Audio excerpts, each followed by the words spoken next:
The Dallas Stars are trending in the right direction. Last night, they defeat the Philadelphia Flyers by a score of 3-1. Now they are winners of three straight, and they'll be looking to cap off this four-game road trip with a fourth consecutive win against the Devils tonight. On today's show, we'll give you a full breakdown of last night's win, as well as give you a preview of tonight's matchup between the Stars and the Devils. All of this coming up on a Tuesday edition of Locked On Stars.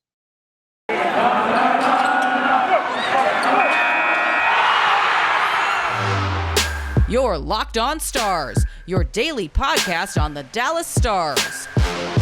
Part of the Locked On Podcast Network. Your team every day.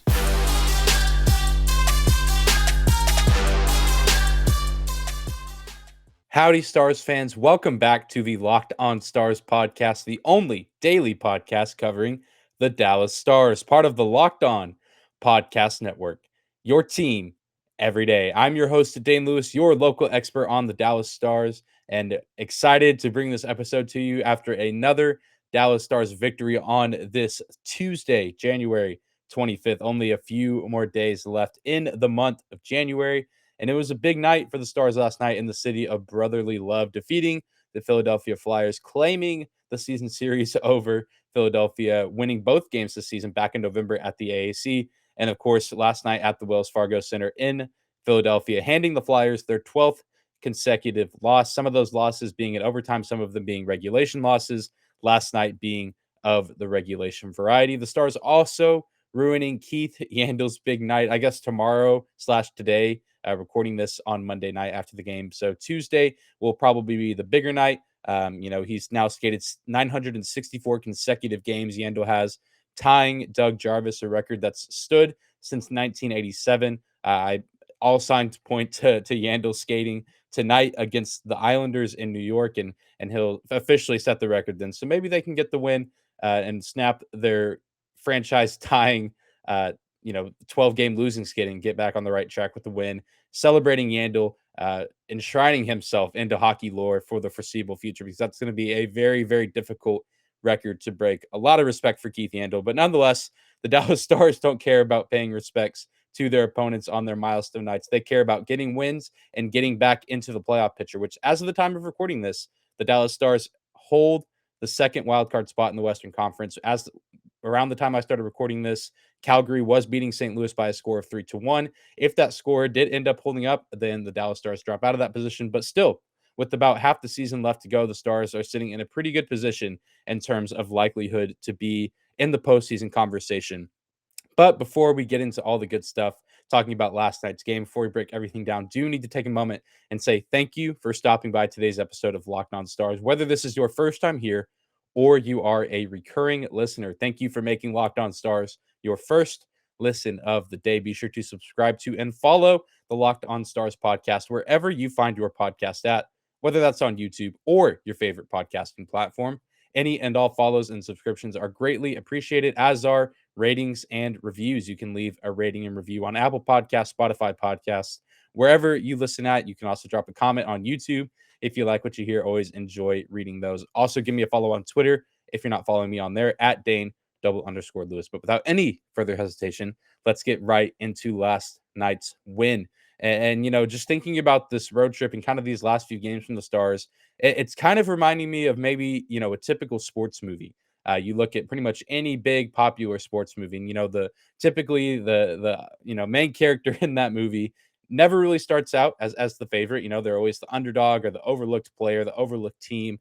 And the underdogs in those movies never start out the movie beating the champions, beating Goliath, if you will. David, in whatever story, never starts out beating Goliath, but they always work their way up. There's kind of a breaking point in the story of the movie, in this team or player's season, and then they slowly start to trend upwards, and they slowly work their way to the top, slowly working their way to the final opponent or final player or team that they have to go up against. And sometimes it works out for them, and sometimes they still lose despite getting so close to victory.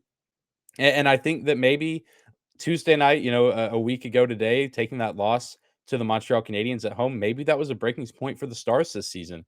I think looking back, maybe that 7-2 loss to the Minnesota Wild was a breaking point. Maybe the loss to Nashville earlier this season was a breaking point when the Stars had that 30 to 45 minute player only meeting after that game. maybe several different breaking points in the season, but this seems to almost be a new type of breaking point, if you will, because now the Stars, who have historically been bad on the road this season, have now won 3 straight and are, looking to close out this road trip tonight in New Jersey and potentially get at least 1 point there, if not two, and come away from this road trip with 8 points, which would be a massive swing for the Stars going back home for a couple of games against the Caps and Bruins this weekend, which are going to be some big games within themselves. But it's really, really exciting to see the Stars finally start trending upward in an area that they've been struggling in all season. And so much credit is because they continue to find ways to win games, even when the games are weird and funky, kind of like last night's game. No penalty minutes recorded by either team, so no opportunity to see the Stars power play or their penalty kill, which was probably for the better and probably a huge reason why Jake Oettinger had the game he had, which we'll talk about Otter in just a moment. But this was just kind of a weird game. Things started out slow in the first period, which I think was to be somewhat expected with both teams not really having played in a few days. The Stars last playing on Friday in Detroit.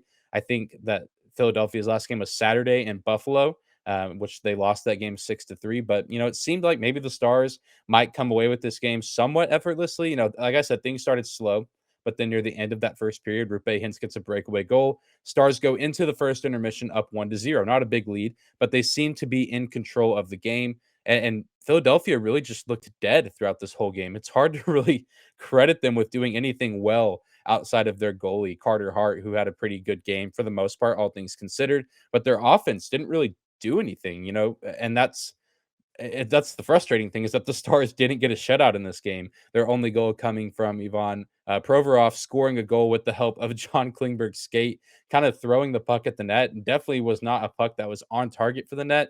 Takes a weird bounce off John Klingberg's skate. Jake Oettinger not anticipating that kind of movement from the puck. And so the puck gets in, but it was just kind of frustrating because it was like, man, what if Philly goes on a run in this third period and ends up coming out on top, all starting because they had things tied up with kind of a weird fluky goal. But the Stars were able to work past that and, prevent Philadelphia from doing really any damage. Of course, I did mention Carter Hart, who had a good game, had a really good save.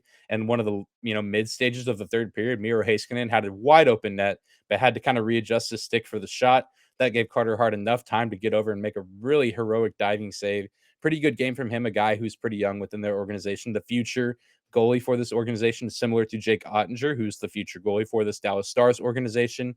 And they had a few good rushes on the net. They had a few opportunities where they, with some chaos in front of the net with several guys crowded around the crease where they could have slipped the puck in, but the defense and Jake Oettinger held strong. But it just felt like there was this weird kind of lingering feeling that Philadelphia was going to find a way to stick around in this game and come out on top and steal this game away from the Stars, when it felt like the Stars had the advantage for the most part, even if it wasn't a huge margin of difference.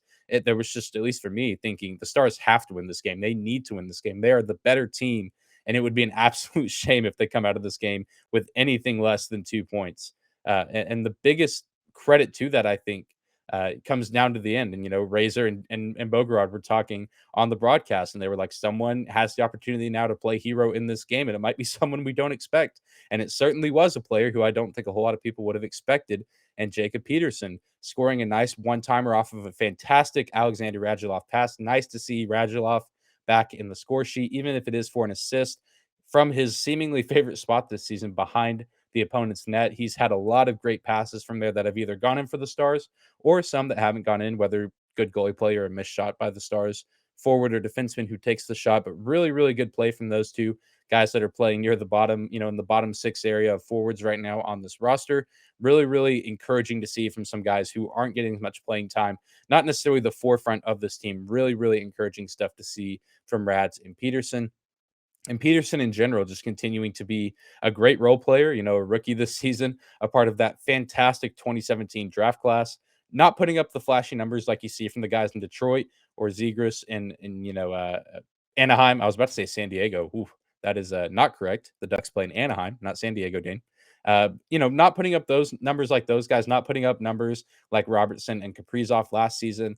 But still, encouraging to see a guy at his age being a rookie on this team, showing that he has a promising future within this organization and is going to be a good, franchise centerpiece type player. Maybe he might not ever be the face of the franchise, but a guy that's going to find ways to contribute and help this team win a lot of hockey games. And so the Stars, and then, of course, go on to seal the game with an empty netter from Joe Pavelski. So everyone on the Stars top line records at least 1 point last night. Roope Hintz gets 2 with an assist on the aforementioned Pavelski goal, as well as a goal of his own. And Jason Robertson assisted on the Roope Hintz goal. So I'm not saying that this win last night or these other wins on this road trip are confirming a Dallas Stars Stanley Cup run. I mean, if you look at the opposition not playing the cream of the crop competition on this road trip, Detroit having a pretty good season, but still, I don't think many people are counting the Red Wings to be Stanley Cup final contenders this year, even though they do have a pretty good roster. And Philadelphia is certainly not the cream of the crop. Even a win over New Jersey, not going to be the flashiest win that the Stars get this season,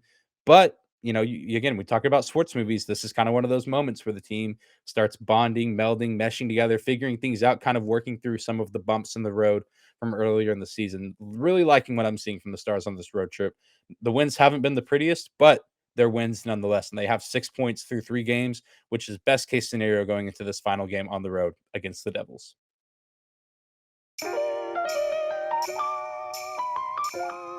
Today's episode is brought to you by BetOnline.ag. BetOnline would like to wish you a new happy betting year as we continue our march to the playoffs and beyond. BetOnline remains the number one spot for all the best sports wagering action for 2022. It's a new year and there's a new updated desktop and mobile website where you can sign up today and receive your 50% welcome bonus on your first deposit. Just use our promo code LOCKEDON to get started. From football, basketball, hockey, boxing, and UFC, right to your favorite Vegas casino games, don't wait to take advantage of all the amazing offers available for 2022.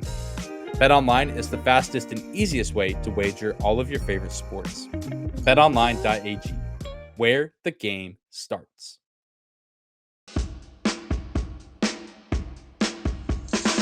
Moving on to the next segment of today's episode of Locked On Stars, your first listen of the day. Do want to take a moment and highlight some other great performances in this game, some guys that really stepped up, and another guy who maybe can step up in tonight's game or in some later games or later on in this week.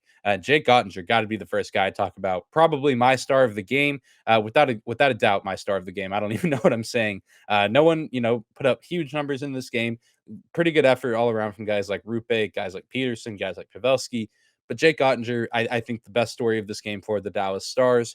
Had some really rough outings in Florida against the Panthers, got pulled early in that game, got pulled early in the game against Montreal on home ice. Really, really rough outing. Seemed pretty down in the dumps after that game in his post-game presser, and rightfully so. Jake is a guy who's had a pretty nice career so far in the NHL up to this point, about a season and a half in. Hasn't faced too much adversity. I mean, clearly not played perfect because no goalie is perfect. But given his age and really his experience or lack thereof in the league so far, he had done really well and he's put up some really good numbers. But these last few outings, we finally starting to see some cracks in the armor. Finally starting to see that Jake Oettinger is in fact human and that he's going to be imperfect at times, as is every single NHL goalie at any point in their career. But Jake Oettinger last night post 27 saves, and again, he essentially posted the first Dallas Star shutout of the season. It's crazy. It's so sad to think that what prevented that was John Klingberg's skate.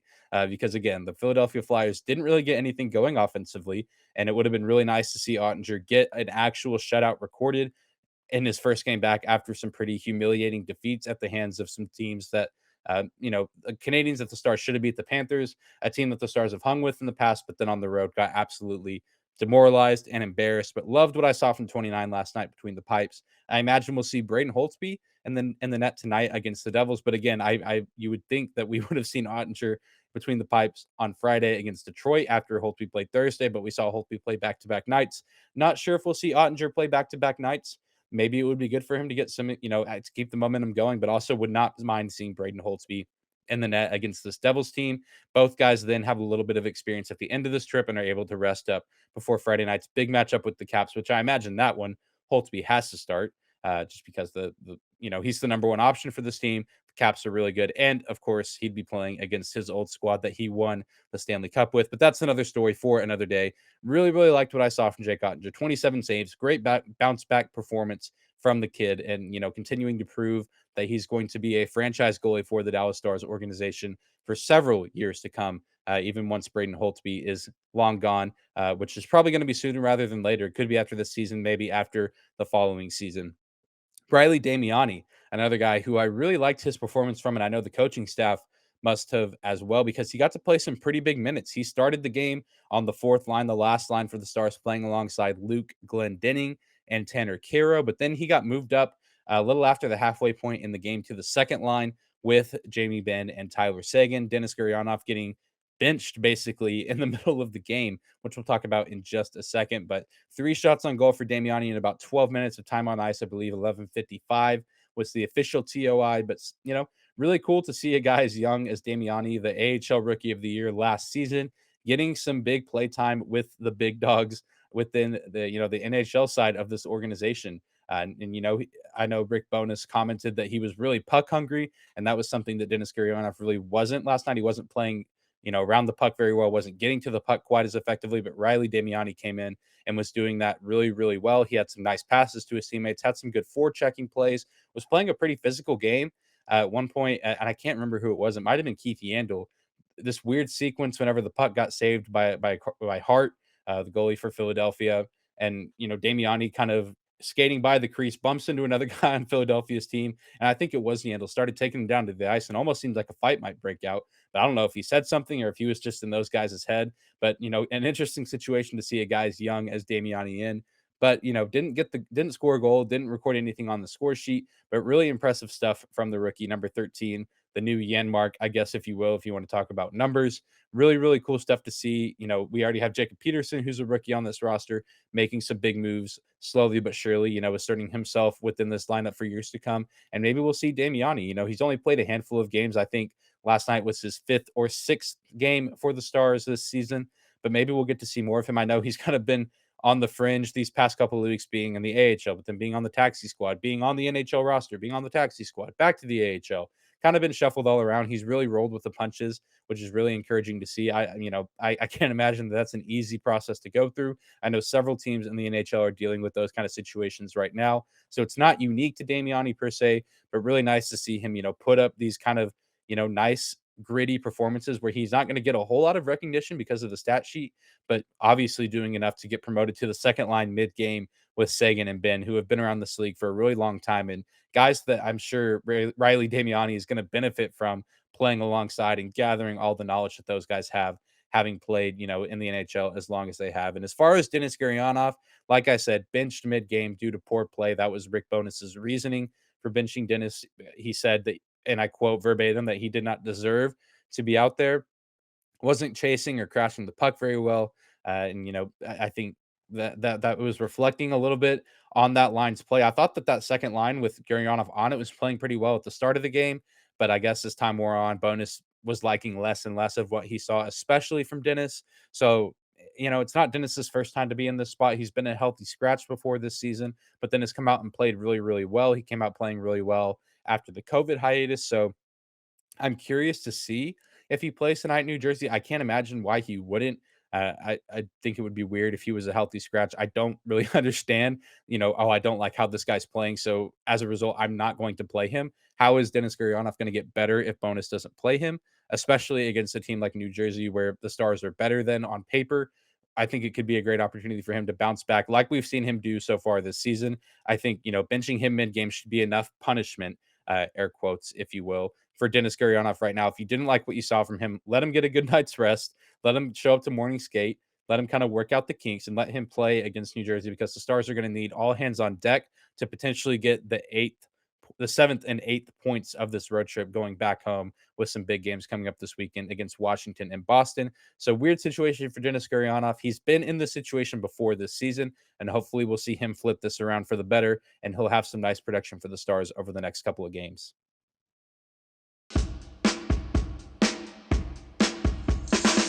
And closing out today's episode of Locked On Stars, let's take a moment and preview this New Jersey Devils team, another team yet again that the Dallas Stars have not seen in quite some time due to the divisional realignments last season and only playing teams in your respective divisions. Our friends, the Devils in New Jersey, haven't played them in a while. Eastern Conference from the Metropolitan Division. Speaking of the division, they do sit sixth place in the Metro Division right now. The Devils do with a record of 15-20-5. Their last game was on Sunday at home against the Los Angeles Kings, where they lost that game 3-2. Both goals coming from Jesper Bratt.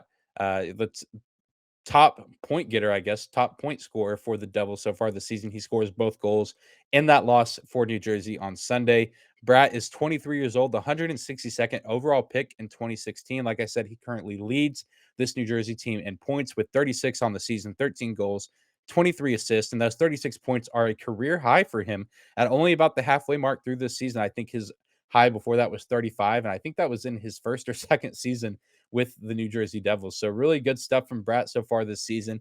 23, like I said, a young guy picked really, really late in the 2016 draft. So I'm sure that that's really, really nice to see for New Jersey's front office, knowing that they seem to have gotten kind of a diamond in the rough getting picked that late in the draft. And that's kind of the theme of this Devils team is a lot of young guys on this roster, kind of in the middle of a rebuild right now. They are in New Jersey. Jack Hughes is a huge part of that rebuild, the 20-year-old, the 2019 first overall pick just recently back at the end of November, signed an 8-year, $64 million deal to be pretty much the face of this franchise for years to come. I think that, with 8 years, the contract extends to about the end of the 2030 season, which just feels like an eternity away. And that's because it is 8 years is a long time. He'll be playing in New Jersey just as long as Miro Heiskanen is going to be playing in Dallas. Really, really good stuff for both clubs.